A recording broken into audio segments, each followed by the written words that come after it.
It was one of the last times the world saw Saddam Hussein alive.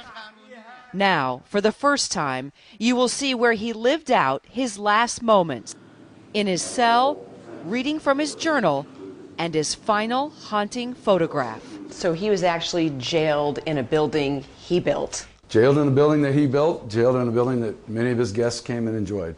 Did he know where he was? You know, initially we didn't think he did, but he actually did know. I mean, he ultimately knew exactly where he was for a combination of reasons that only the owner would probably know. You're just in a park. Major General Doug Stone oversees detention operations.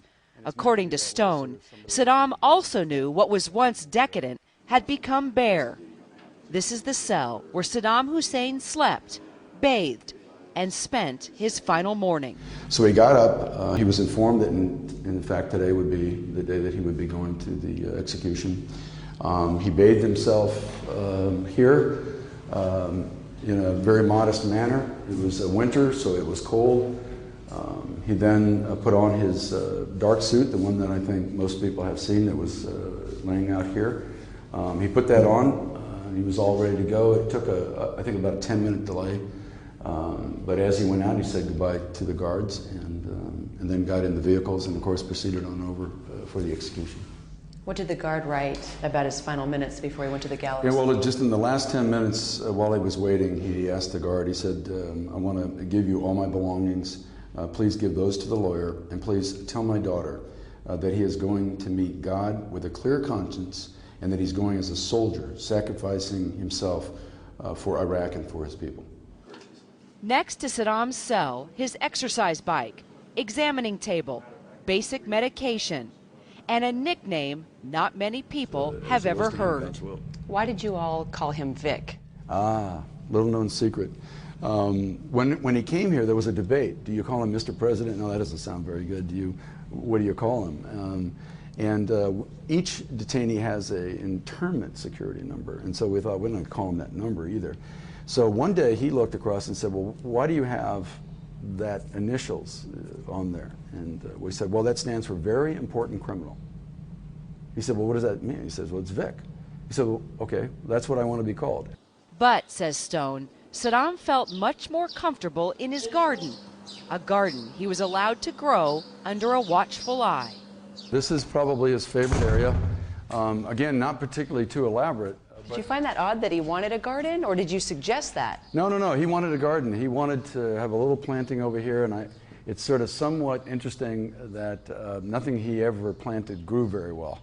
And I don't know why that is, other than, you know, you can see there's still some plants left there that kind of grew up, but the kind of flowering he was hoping for, I guess, didn't flower. This is kind of interesting. I know this is just a regular lawn chair, but he was a little uncomfortable in his arms, oftentimes trying to write, sort of resting his arms, couldn't rest it up on here. So this got built up and duct taped so that at the right level he could kind of continue to keep writing. They are writings, Stone tells us, that have never been read publicly before. Here, in these pages, it is clear Saddam was obsessed with his legacy.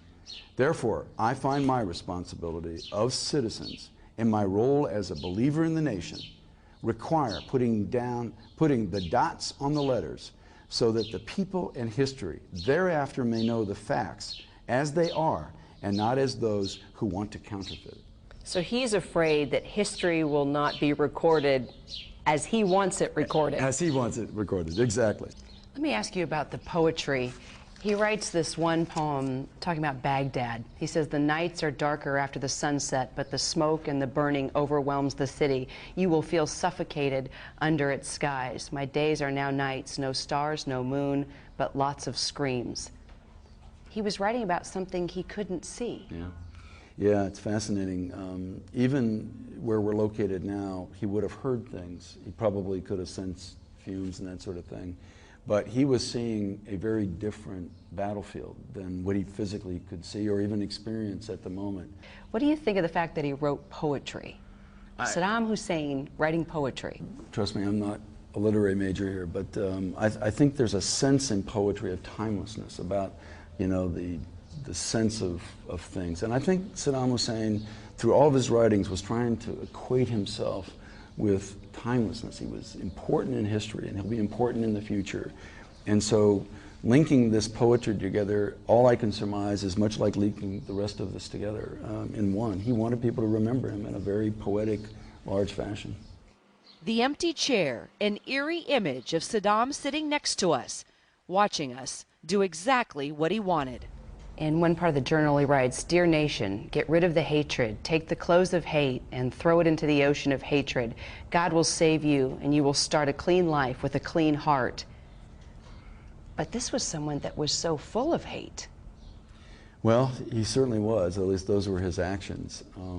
But how we see ourselves, how the world sees us, how you want yourself to be seen in history, how you'll write about it, there's a cunningness to him. There's a sense of where he's fitting. There's a desire to sort of piece things together so that this is what you'll remember.